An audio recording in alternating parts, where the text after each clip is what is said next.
Aïwa, auni oula, awa kene, somogo. Neternu, kobe chokodi. Aïwa, ame nyongo fe bitukuni. Sani anga tanye fe, amina ala deli folo, kasoroka andado anga bibarola. Donc nyongo fe anga ala deli. Barka ye sangol lafa ame gerela kay fukay barka day kanima bakuson matigi ni wakati na amina jega kalando lame kabo ika kuma kono ika son ika ambe nyemne wasa mime kalandi amimba lame ambe ka seka fameli soro ala anika bla barala ama ko bela an deli kan jigi day kan amatigi nan kispa yes tokola amina. Très bien. Donc amina barondo ke bifana ina famba ke don to la chukumina. Donc anga bi barobe femba mika oye nuhu koy. Donc an kanga mune famu ni kalain labana neni e kanga mune famia oye ko anka ke kantigiwe ani ko mana ke chogo anka to anga kantigiyala ani ko ala bena an laja. Donc bi kalan kumba ere femiye oye lajali min soro la kantigi ya sababula. Donc mogo klene mogo kantigi ala be ulu laja. Donc anga bikuma wina bolu odika. Ngasani oche amena dong likunguru ndo soro amena minda nyongo fe. A dong li abe tupa bukana. Donc minu mesala abseka ande mekada minu yerati sala amseka digi nyongo fe. Ame nyongo fe. Très bien.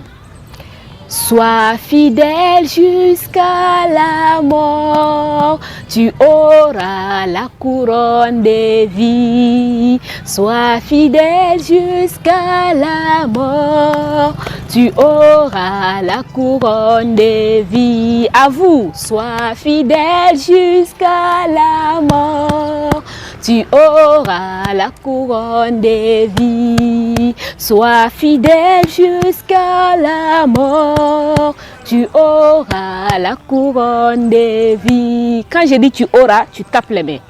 Tu auras la couronne de vie. Tu auras la couronne de vie. Sois fidèle jusqu'à la mort. Tu auras la couronne de vie. Sois fidèle jusqu'à la mort. Tu auras la couronne de vie. Tu auras la couronne de vie. Tu auras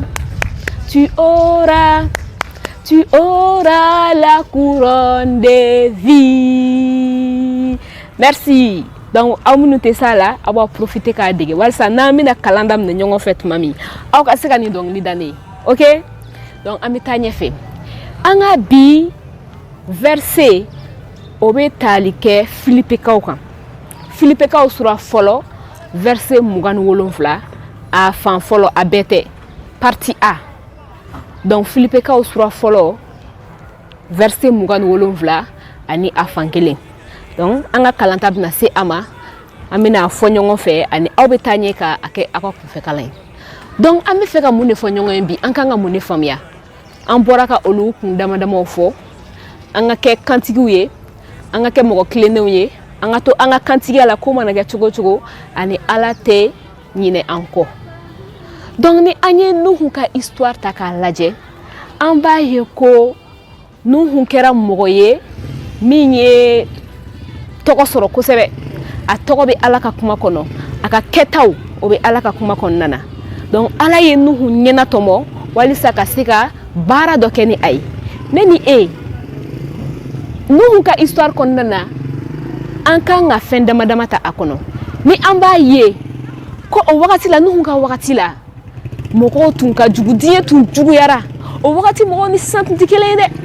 o wakati moko tunka jan u ka bon u tume shi chama soro do tume se fo shi surya fo shi wakele na. Donc u tume shi jan soro u ka bon u ka jan nga o wakati moko u tunke nyuma ke fieu utu jugara ala nyekoro utu meko jugu sifa beke fo ala nimisara udanina baba o ere o manoko. Donc ala nimisara udanina ala koko ale bina ni nunu be halaki u ni dugukolo bɛɛ halaki ɲɔgɔn fɛ bari u juguyara ka tɛmɛ juguya dan kan donc nka o kɔnɔna na Ala ɲɛ tun bɛ Nuhu la a ye Nuhu lasɔmi ka kuma Nuhu fɛ ani k'a yira Nuhu la ko a bɛna dugukolo halaki Nuhu kan ka ko min kɛ a ye o fɔ Nuhu ye ale yɛrɛ kan ka min kɛ a ye o fɔ Nuhu ye donc an m'a ye malgré que kow tun cɛ man ɲi mɔgɔw tun ka jugu fan bɛɛ fɛ mɔgɔw bɛɛ tun bɛ cogo juguya kelen in na nka mɔgɔ Ala y'a ye ko mɔgɔ tilennen dɔ tun bɛ yen o de la ne ni e an kan k'a faamu ko ko mana kɛ cogo cogo an kana tugu kow nɔfɛ ko bɛɛ bɛ k'a kɛ ten non a ɲini k'a dɔn nin y'a kɛcogo ye wa yala a kan ka kɛ tan wa yala namara tɛ nin na wa nkalon tɛ nin na wa ko parce que a fɔra ko an bɛɛ ka nin kɛ e fana b'a kɛ a ɲini k'a ɲɛdɔn fɔlɔ dɛ denmisɛnniya t'o la dɛ donc walisa ni i bɛ ɲininka i ka se ka jaabi jɔnjɔn di karisa de ko an k'a kɛ tan e ni karisa bɛɛ de bɛna taa i dan tigɛ Ala ɲɛkɔrɔ i kelen pe mɔgɔ si tɛna ɲininka ko karisa e kelen pe donc an ka o yɔrɔnin jate minɛ kosɛbɛ donc Nuhu kɛra mɔgɔ ye malgré que diɲɛ tun juguyara mɔgɔw ka jugu a lamini mɔgɔw ka jugu a sigiɲɔgɔn mɔgɔ si tɛ ɲuman kɛ o si tɛ ko juguman kɛ a bɛɛ ye juguya ko ni manamana ko ye nka Ala tun ɲɛ bɛ Nuhu la ani Ala kumana Nuhu fɛ Nuhu ye a faamuya Nuhu sɔnna ka kɛ Ala ta cogoya ye donc Ala ko Nuhu ka kurun dilan k'a ka kurunba dilan Nuhu y'a daminɛ ka o kurun dilan donc mɔgɔ minnu tun bɛ o yɔrɔ la sigiɲɔgɔn ni o dugulamɔgɔw ani a lamini bɛɛ diɲɛ yɛrɛ bɛɛ a tun bɛ mɔgɔw kɔnɔ ko fa de b'a la k'a kunkolo man kɛnɛ nka Nuhu ma u lamɛn Nuhu tun bɛ ka kuma olu fɛ u ka sɔn ka nimisa u ka sɔn k'a kɛ tan nka olu de tun bɛ yɛlɛ Nuhu ma bari Nuhu ko san bɛ na olu ko san bɛ na u ma deli ka san natɔ o y'a sɔrɔ san ma deli ka na fɔlɔ u tɛ san si dɔn wa u ma d'a la yɛrɛ donc u tun bɛ yɛrɛ sago dɔrɔn de la donc Ala ye taamasiyɛn minnu bɛɛ di Nuhu ma Ala ye kurun dilan cogo min fɔ Nuhu ye Nuhu y'a kɛ o cogo la ani Ala y'a ɲini a fɛ ko a yɛrɛ ni a ka denbaya a muso ani a denkɛw ani a denkɛ muso k'u bɛɛ ka don kurun in kɔnɔ ani u ka don ni bagan sifa bɛɛ dɔ ye donc Ala y'a fɔ Nuhu ye cogo min na a y'a kɛ o cogonin yɛrɛ la ani u donna kurun kɔnɔ ka kurun datugu ka sɔrɔ san yɛrɛ ma na mɔgɔ tora ka yɛlɛ o ma ko ninnu kunkolo man kɛnɛ ni fatɔkɛ in kabini san jumɛn a b'a ka ko da la an bɛ se k'a fɔ Ala ye nin baara daminɛ ni Nuhu ye ka Nuhu si to san 500 ninnu ɲɔgɔn na est-ce que bibi na an caman an mɔkɛw an tulomasamaw est-ce que u dɔw yɛrɛ sera san 120 ma adamaden si to bɔ bilen dɛ adamaden ka juguya de kosɔn Ala ye adamaden si tigɛ donc adamaden tɛ si jan sɔrɔ bilen donc Nuhu ye baara daminɛ Ala ye wagati min na Ala ye nin baara ninnu daminɛ ne ye wagati min na Nuhu si tun bɛ san 500 ɲɔgɔn la nka kurun in bɛ taa ban wagati min na ni Ala ko u ka don a kɔnɔ o temps kɔnɔ o tun b'a sɔrɔ Nuhu si bɛ san 600 ɲɔgɔn la a ma ye donc Ala bɛ baara daminɛ an na dɔɔni dɔɔni an bɛ se k'a fɔ ko Ala bɛ baara kɛ ni an ye a tɛ ko a bɛ nin san hakɛ bɔ dɛ mais dɔɔni dɔɔni an ka an yɛrɛ to a bolo k'a lamɛn ani ka taa ɲɛ ka baara kɛ mɔgɔw ka kow kumaw ni u ka cogoyaw kana an fari faga an ye min daminɛ an ka taa ni o ye ko denmisɛnniya tɛ kɛlɛ sa Ala ye baara kɛ ni denmisɛnnin caman de wa u caman tɔgɔ bɛ Bible kɔnɔ e min b'a kɛ la sisan fana nafaba de b'a la bari i ti k'a kɛ mɔgɔ ye i bɛ k'a k'i ka Ala de ye o tɛ ya donc Nuhu kɛra kantigi ye Ala ɲɛkɔrɔ Ala gɛrɛla a la ka kuma a fɛ ani a y'a sɔrɔ ko tiɲɛna a ma fili a tora a ka kantigiya la Ala y'a demandé a fɛ cogo cogo a y'a kɛ o cogo la nka san nana a fɔra ko san nana su 40 ani tile 40 san bɛ ka na san nana o cogo la ka dugukolo kan fɛn bɛɛ tunu yiriw kɔnɔ o kuma tɛ hali kuluw kuma tɛ n'aw taara diɲɛ yɔrɔ dɔw la bi ou bien ni aw bɛ information dɔw suit aw b'a ye ko kulu dɔw ka jan kosɛbɛ nka o kulu n'a janya bɛɛ san ye ninnu bɛɛ kun tunu fɛn fɛn bɛ ye dugumakolo kan san y'a bɛɛ tunu ani a tora o cogo la ten fo wagati jan ani wagati kɛra Nuhu ye kɔnɔni dɔ bila ka bɔ ka taa yɔrɔ cogoya la ye o kɔnɔni bɔra a ma sen da yɔrɔ sɔrɔ bari fan bɛɛ tun ye ji ye a seginna ka na tile 7 tɛmɛnen kɔ Nuhu y'a bila ka taa tuguni a seginna ka na ni olive furabulu ani wagati kɛra Nuhu ye fenêtre dayɛlɛ ka filɛli kɛ k'a ye ko ji jiginna dɔɔni donc o wagatiw tugura ɲɔgɔn kɔ tentɔ donc finalement fo ji jara Ala yɛrɛ kumana Nuhu fɛ ko ani a ka denbaya ka bɔ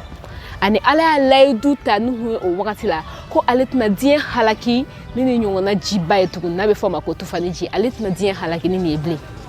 ani ko k'a daminɛ o wagati la sisan wagati bɛɛ bɛna kɛ i n'a fɔ an bɛ wagati minnu dɔn yɔrɔ ne bɛ an bɛ samiya dɔn an bɛ tilema dɔn an denmisɛnnin dɔn a bɛ se ka kɛ an tɛ fo nɛnɛ dɔn donc nɛnɛba bɛ kɛ wagati min na nka samiya tɛ tilema tɛ donc nin wagati ninnu bɛɛ ala ko olu bɛɛ bɛna to ani san o bɛna to ka na donc o kɛra olu dabɔ cogo ye ani ala dubara Nuhu ni a ka denbaya bɛɛ ye k'a fɔ ko u ka bugun ka dugukolo fa an m'a ye ni diɲɛ jamanba in bɛɛ kɔnɔna na ala ye Nuhu de ta ka baara kɛ ni a ye donc e ni ne i bɛ ka ko min kɛ i yɛrɛ fɛ mɔgɔ ɲɛ t'a la wala mɔgɔ si tɛ k'a fɔ k'a ka ɲi kana dabila dɛ a kɛ mɔgɔ dɔ ɲɛ b'a la walima ala yɛrɛ ɲɛ b'a la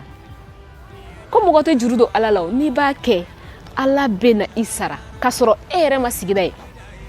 donc ala baara filɛ nin ye tantɔn an ka to kantigiya la kabini sisan ala ye nilifɛn minnu di an ma ni an k'a ɲini ka olu dɔn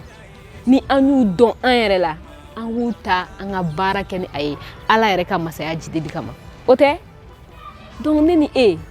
an tun bɛ fɛ ka baroni min kɛ ɲɔgɔn fɛ bi o ye nin fɛn dama dama ye an ka kɛ kantigi ye ala ɲɛkɔrɔ an ka to an ka kantigiya la ani ko mana kɛ cogo o cogo an ka to an kan kan an kana jama suit k'a fɔ ko komi bɛɛ bɛ k'a kɛ tan komi bɛɛ y'a fɔ tan wala ni ne m'a kɛ tan ayi i bɛ k'a kɛ cogo min na a ɲini k'a dɔn o y'a kɛ cogo ɲuman ye wa an bɛ ɲɔgɔn fɛ donc an bɛna an ka bi verset kalanta lajɛ ɲɔgɔn fɛ an tun y'a fɔ ka ban a daminɛ na an bɛ segin a kan Filipikaw sura fɔlɔ a verset 27 a daminɛ yɔrɔ ni a bɛ fɔ a ma 1 Philippiens 27a partie A yɔrɔ fɔlɔ dɔrɔn a verset bɛɛ tɛ donc an bɛna kalan ɲɔgɔn fɛ aw taama cogo ka bɛn ni Krista ka kuma duman ye ka tɛmɛ fɛn bɛɛ kan n bɛ segin a kan aw taama cogo ka bɛn ni Krista ka kibaro duman ye ka tɛmɛ fɛn bɛɛ kan aw taama cogo ka bɛn ni Krista ka kibaro duman ye ka tɛmɛ fɛn bɛɛ kan donc ko mana kɛ cogo o cogo an ka miiri o yɔrɔnin na yala anw taama cogo bɛ ka bɛn ni Krista ka kibaro duman ye wa o de ye fɛn fɔlɔ ye a bɛ fɔ an ye ko an ka ala ka masaya ɲini fɔlɔ o kɔfɛ fɛn tɔ bɛɛ bɛ fara o kan donc ni an y'a ye ko gɛlɛyalen don an ma